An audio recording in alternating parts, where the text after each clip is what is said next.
Slightly more than a decade ago, the Islamic State of Iraq and Syria was at the absolute peak of its power in the Middle East. Over the following 10 years, the Islamic State's central caliphate was dismantled, its fighters were hunted down, and the world tried its very best to extinguish the ideology that had brought the jihadist proto-state into being. Mostly, that grand global effort has been a success. The Islamic State no longer holds substantial territory in most parts of the world, while governments and their militaries have shifted their attention toward more urgent problems. But even after the Islamic State lost its land, the movement never fully disappeared. It went underground, licked its wounds from the 2010s, and prepared for an eventual resurgence. The Islamic State of the 2020s is a very different beast. The organization has gone global, it's gone online, and it's learned to use autonomous communications, cryptocurrencies, shell corporations, and more to expand into the shadows. The organization that the world once called ISIS has become just a small part of a worldwide network, cells, franchises, and militant proto-states that pursue their own objectives but coordinate and even finance each other's expansion. Today's Islamic State is a changed institution, rebuilt to thrive in a changing world, and whether it's in Africa, Asia, or the Middle East, this new version of the Islamic State is gaining ground.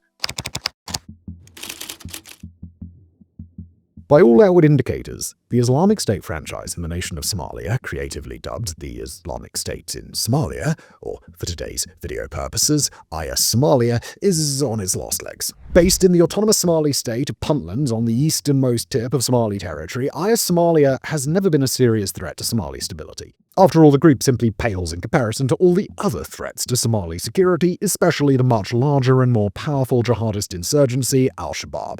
But from their hideouts in the mountain ranges of secluded Puntland, IS Somalia had spent the first few years of the 2020s evolving into something more. They took over villages, captured lucrative gold mines, and created other sources of income for their movement, but instead of expanding their territory any further, they focused on becoming the nexus of the global Islamic State movement. They created elaborate transnational funding networks, created propaganda for affiliates to post worldwide, and even welcomed some of the most senior Islamic State leaders from across the globe. High in the mountains, in an ignored autonomous region of a nation that had far bigger problems, IS Somalia could do as it pleased in relative safety. But starting in late 2024, IS Somalia came under relentless attack, not just by the armed forces of the Puntland region, but from barrage after barrage of US air power. By the start of 2026, the Islamic State in Somalia was in total disarray, and their former base of operations had been torn apart. For that reason, close observers of the global Islamic State movement were very surprised to see an announcement by Moroccan intelligence on the 25th of March 2026. On that day, several months after IS Somalia was thought to have been basically dismantled, Morocco's General Directorate of Territorial Surveillance, or DGSD, announced that it had dismantled an IS Somalia terror cell on its soil. Working together with Spanish intelligence, Morocco had learned about an IS Somalia cell operating out of Tangier and Majorca. That cell had been coordinating financing and logistical support for multiple Islamic State franchises across Africa, including in Somalia, but their ambitions had gone far beyond that. According to Moroccan intelligence, the cell was also plotting an imminent attack, not in Morocco or anywhere in Africa, but in Spain. Making the discovery all the stranger, the IS Somalia cell was reportedly working with representatives from another Islamic State franchise, the powerful IS Sahel, operating across the Sahel region of Africa just south of the Sahara. It was the latest sign of the IS Sahel franchise's growing ambition, as the group turns its attention from its goals as a fighting force in Africa and starts to entertain the prospect of going global. The unexpected cell in Morocco was announced just one day after another unusual revelation, this time from the Africa Defense Forum. On the 24th of March, the ADF released a report on the Islamic State's expansion into the country of Libya. While Libya was a hotbed of Islamic State insurgency during the mid-2010s, the group was thought to have shifted its attention elsewhere long ago.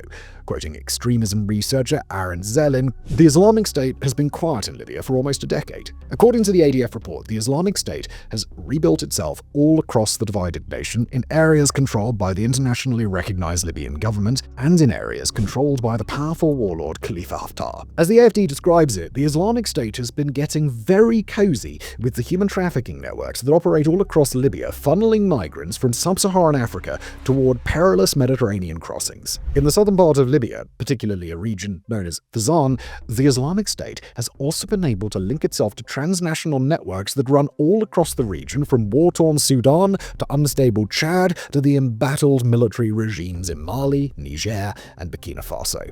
As a Libyan analyst, Adel Abdelkafi told a Lebanese outlet called An-Nahar, the Islamic State has been waiting for a moment like this in Libya for the past several years. As tensions between Libya's two rival factions have continued to rise, Libyan intelligence has started to encounter resurgent Islamic State cells with growing frequency, first recruiting fighters and sending them to Somalia and the Sahel, then laundering money, and then operating shell corporations disguised as humanitarian groups. In August of 2025, Libyan intelligence reportedly dismantled a cell that had come into possession of mortars, anti-aircraft guns, lots of ammunition, and a cross-border financial network that used cryptocurrency exchanges to transfer cash. Each of those two reports came on the heels of a third investigation into Islamic State expansion, this time via conflict analyst Paweł Wojcik, who, by the way, you can read on our very own website, fronts.co. This particular report, however, was published via the Jamestown Foundation and highlighted the Islamic State's growing presence in northern Azerbaijan. As Wojcik describes, the Islamic State is a relatively new arrival to Azerbaijan, only formalizing a new franchise there in 2024.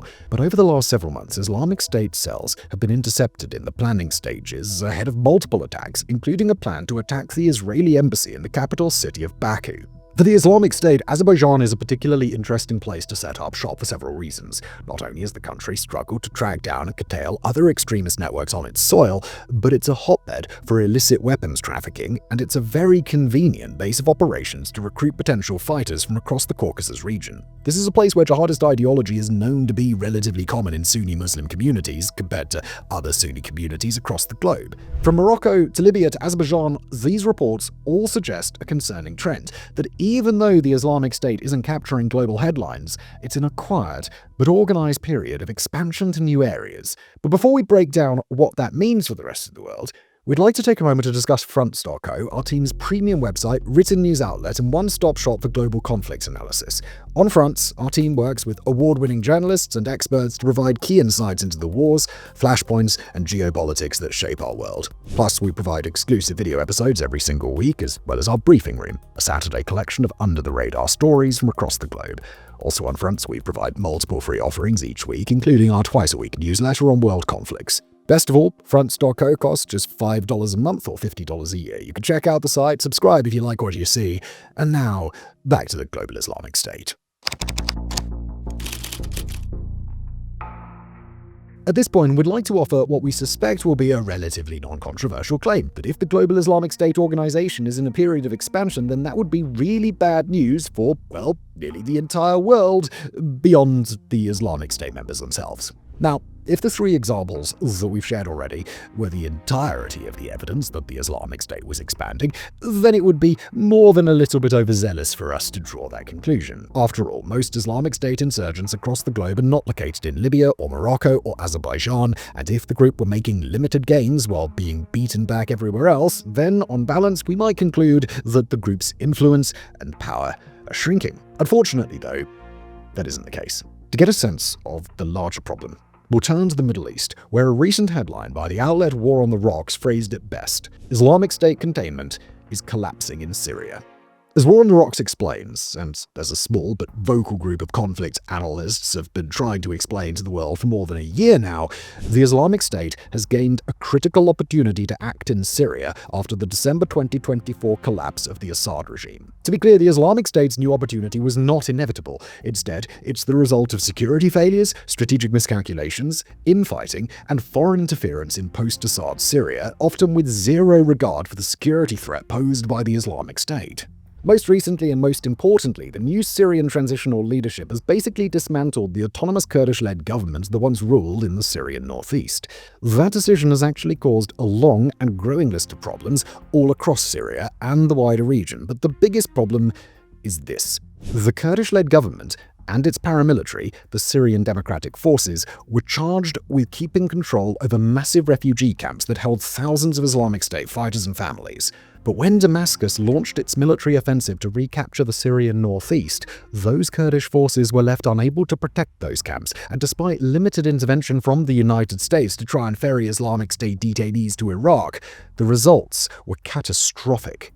Prior to the Syrian offensive, the largest camp in this area, known as Al-Hol, was home to roughly 24,000 people, mostly women and children, with links to the Islamic State. But When the Syrian Democratic Forces were forced to pull back with no way to hand off competent oversight to the incoming military, Al-Hol was the site of a mass escape. According to US intelligence officials who spoke with the Wall Street Journal, thousands upon thousands of Islamic State family members were able to break out of the camp and disappear, leading American intelligence to conclude that as many as 20,000 former detainees were now at large across Syria. Quoting the journal, security experts have long warned that the wives of Islamic State fighters were effectively raising the next generation of militants at the sprawling Al-Hol facility. Now, to be clear, the story here is not that Syria's transitional leadership simply decided to let these people run free.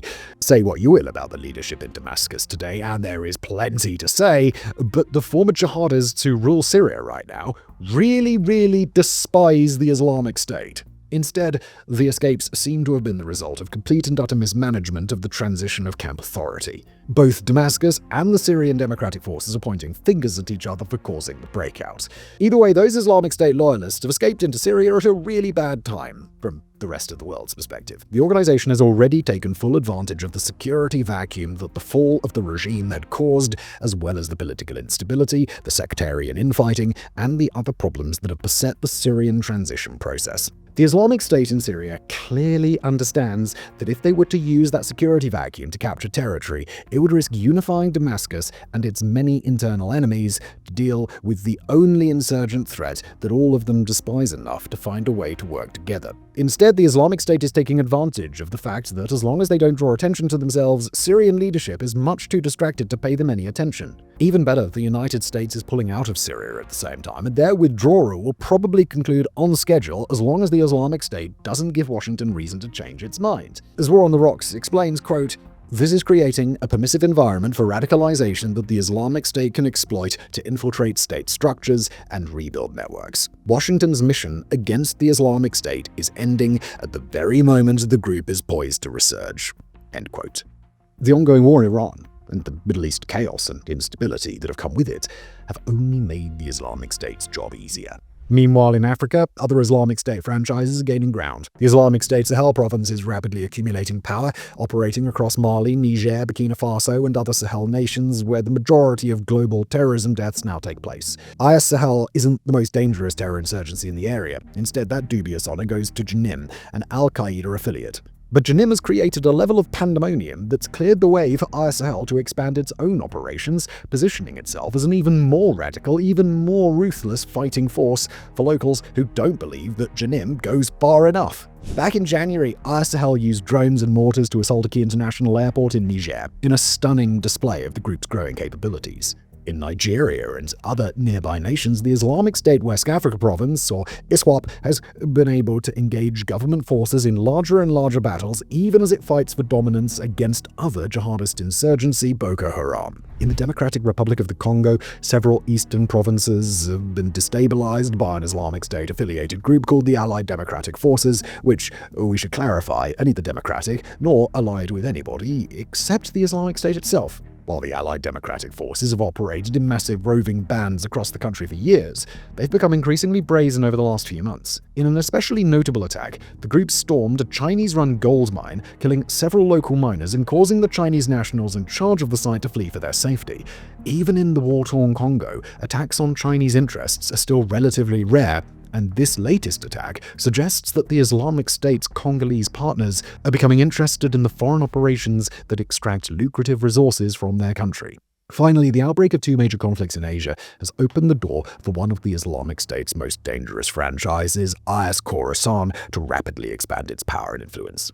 IS Khorasan is active across Pakistan, Uzbekistan, Afghanistan, and Tajikistan, and if you've kept up with global politics for the past couple of months, then you are aware that two of those four nations are currently at war. Since late February, Pakistan and Afghanistan have engaged in battles that have been overshadowed by the war in Iran. Those battles are taking place in the border region between the two countries, where IS Khorasan is historically at its strongest, but the Islamic State has mostly stayed out of the conflict. Instead, the group appears to be exploiting the instability to expand its operations, recruit new members, and attract defectors from the Pakistani Taliban and other insurgent groups whose members come seeking an even more hardline movement to be a part of. Just as important, IS Khorasan appears poised to capitalize on the ongoing war in Iran. Quoting intelligence researcher Morgan Tadich, writing for the Atlantic Council, ISIS seem poised to exploit this moment of regional instability to its advantage. Specifically, ISIS appears eager to attract new followers, inspire attacks, and consolidate territory amid the chaos caused by the Iran war and by the security situations in Syria and Afghanistan. And we should just note here that in this case, the acronym ISIS there appears to be a stand-in for the entire Islamic State movement. Right now, the entire world is going through a period of upheaval, and it's hardly a surprise that the Islamic State has faded out of the headlines. And that's by design. After all, the Islamic State has learned its lessons from its attempt to form a caliphate in the 2010s, and it's shifted to become a transcontinental insurgency that thrives when it's being ignored. But periods of worldwide chaos, where governments, militaries, intelligence agencies, and media outlets shift their focus elsewhere, are exactly the moments when a quiet, well-coordinated insurgency like the Islamic State can exploit its window of opportunity. We don't get to present a comprehensive overview of the Islamic State's recent gains, like we would in our coverage of the war in Iran or any number of other crises across the globe. The Islamic State has grown up from its hothead adolescent years into a mature, well-connected, and extremely dangerous insurgency that fully understands the value of secrecy. Tracking the Islamic State is like staring at a lake and trying to tell what's going on underwater by tracking the occasional waves and ripples on the surface. But whatever news does come out about the Islamic State, the conclusions are the same. At a time of chaos all across the globe, the Islamic State is gaining in power, expanding its ambitions, and setting up new cells in new places with a focus on new targets. Worst of all, the organization knows that the rest of the world is looking away. By the time that changes, the Islamic State will have covered its tracks, and whatever plans it will have developed by that time will be more difficult than ever to expose. Thank you for watching.